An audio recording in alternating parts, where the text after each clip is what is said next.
Bonsoir à tous, très heureuse de partager avec vous ce 3e podcast. Je tiens à vous remercier pour votre fidélité et vos messages qui réchauffent le cœur. Par la même occasion, je tiens à souhaiter à toute la communauté musulmane dont je fais partie un excellent mois de jeûne. Que ce mois nous apporte ainsi qu'aux personnes chères à notre cœur, paix, santé, amour et sérénité.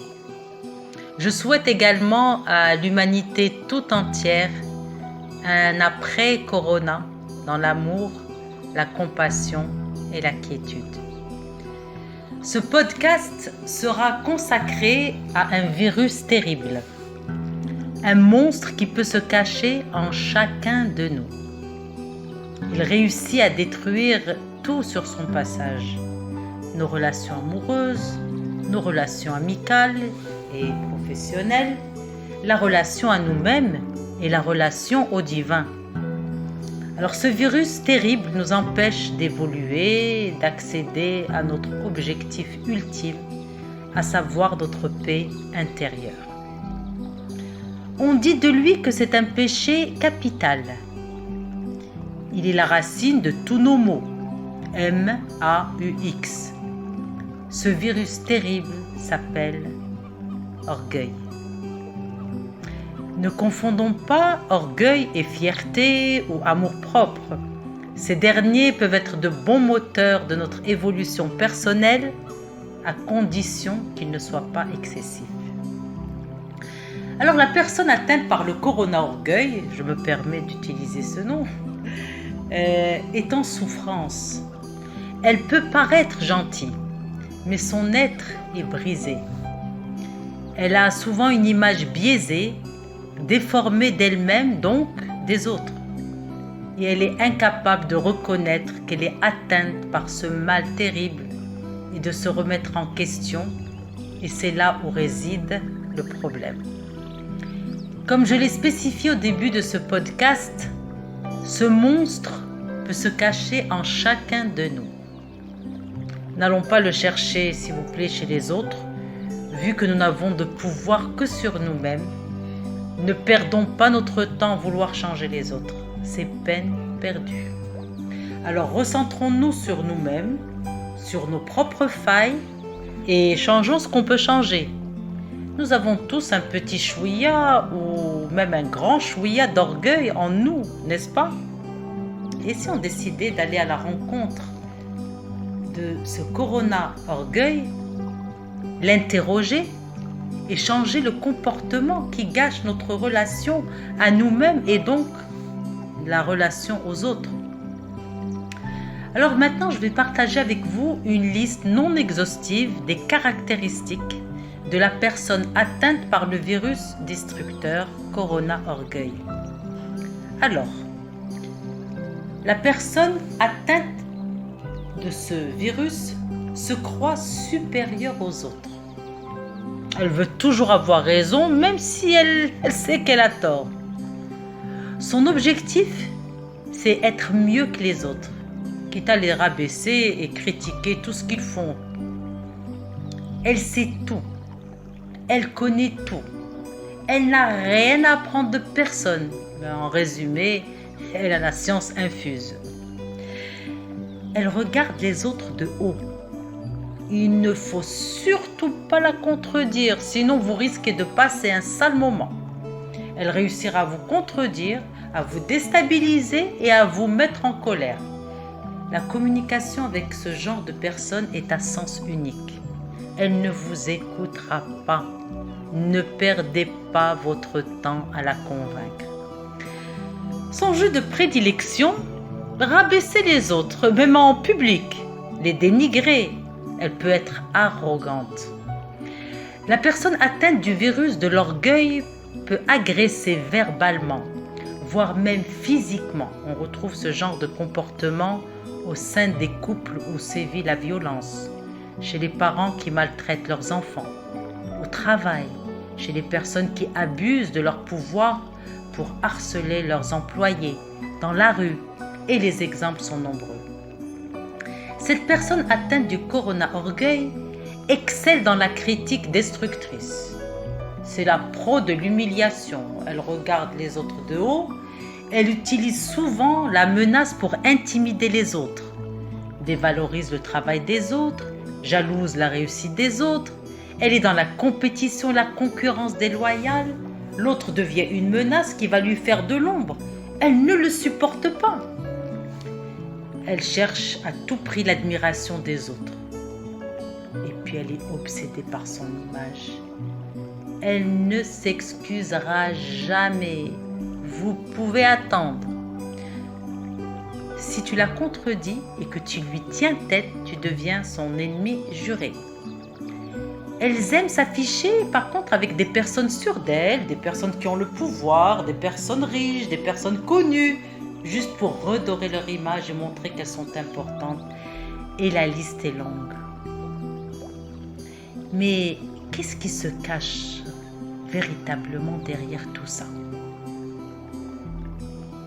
Eh bien, il se cache une personne en souffrance. Derrière le masque de l'arrogance, de la vanité, il y a une personne fragilisée, insécure, qui doute d'elle-même, qui a peur. Sous l'apparence d'une personne sûre d'elle, se cache une personne qui a une piètre estime d'elle-même. En vérité, elle ne s'aime pas. Car si elle aimait l'humain en elle, elle aimerait l'humain en l'autre. Son paraître est superficiel, quant à son être, il est brisé. L'orgueil est son mécanisme de défense, il faut bien comprendre ça. C'est la seule manière qu'elle a trouvée pour affronter ses nombreuses peurs. Derrière son arrogance se cache le message suivant, un message terrible. Les autres sont une menace pour moi. Ils me veulent du mal. La seule manière de me faire respecter et avoir de la valeur à mes yeux est de montrer que je suis mieux qu'eux. Je ne laisserai personne m'humilier, me critiquer, me regarder de haut. L'humiliation qu'elle a essuyée durant son enfance, les critiques, l'injustice, le rejet, l'exclusion refont surface. Ces démons du passé ne lui laissent pas la possibilité de vivre en paix. Elle est toujours sur le qui-vive et l'impulsivité. Elle a une image biaisée d'elle-même, donc des autres. Sa seule arme est l'attaque. En réalité, elle est en guerre avec elle-même et rien qu'avec elle-même. C'est la raison pour laquelle, tant qu'elle ne prend pas conscience que son propre ennemi, c'est elle-même, le virus fera des ravages en elle et autour d'elle.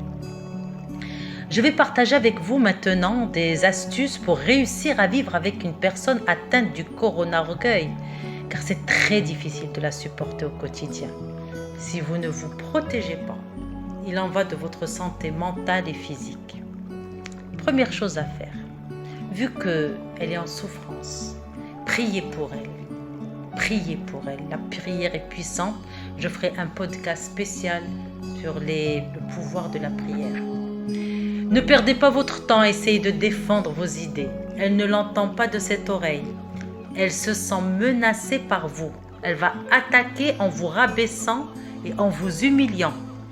Ne cherchez pas à avoir raison, c'est peine perdue. Ne lui montrez pas que vous voulez l'aider, elle le prendra comme une offense. Surtout ne vous victimisez pas, ne pleurez pas. Devant ce genre de personnes, vous serez leur proie favorite. Vous leur renvoyez l'image de la victime qu'elles étaient, vous réveillez les démons du passé. Ce n'est pas vous qu'elle va briser, mais l'image que vous lui renvoyez, celle de la victime. Attention, protégez-vous. Évitez de partager avec elle votre réussite, votre promotion et vos exploits. Elle se sentira menacée, car pour elle, votre réussite lui renvoie l'image de son propre échec. Elle fera tout pour vous anéantir et vouloir prendre votre place, ou si vous êtes aimé par les autres, salir votre image et votre réputation. Pour elle, c'est elle qui mérite l'amour des autres, pas vous. Si les autres vous aiment, donc ils ne l'aiment pas. Elle se compare constamment aux autres et personne ne doit être mieux qu'elle. Ce sont des personnes qui peuvent réussir en apparence, mais elles ne sont jamais en paix. La peur les mine. Elles finissent toujours mal, seules, et puis l'échec n'est jamais loin. À moins qu'elles se fassent aider afin d'éradiquer le virus qui les détruit à petit feu. Évitez la confrontation avec ce genre de personnes. C'est peine perdue, ne perdez pas votre énergie. Alors certains de mes coachés me posent souvent la question suivante. Est-ce qu'une personne atteinte par le virus de l'orgueil peut changer? Alors moi je leur réponds oui et non. On va commencer par non. Alors non, si son orgueil est excessif et qu'elle préfère se noyer dans sa souffrance en accusant les autres de son malheur, quitte à souffrir et faire souffrir. La plupart du temps, la personne est dans le déni. Mais entre-temps, elle fait des ravages autour d'elle, surtout lorsqu'elle a un pouvoir, elle peut en abuser et ne se gênera pas. Oui, elle peut guérir et se soigner si et seulement si, lorsqu'elle touche le fond et qu'elle prend conscience que sa vie part en vrille, alors elle demande de l'aide car elle veut s'en sortir. À ce moment-là, avec l'aide d'un professionnel, elle va apprendre à transformer ses failles en force pour grandir, évoluer et améliorer ses relations. Elle va pouvoir assumer ses responsabilités, se réconcilier avec elle-même, avec les démons du passé, grâce à cette aide qui peut prendre du temps, mais qui vaut le coup. Elle va aller vers une belle version d'elle-même.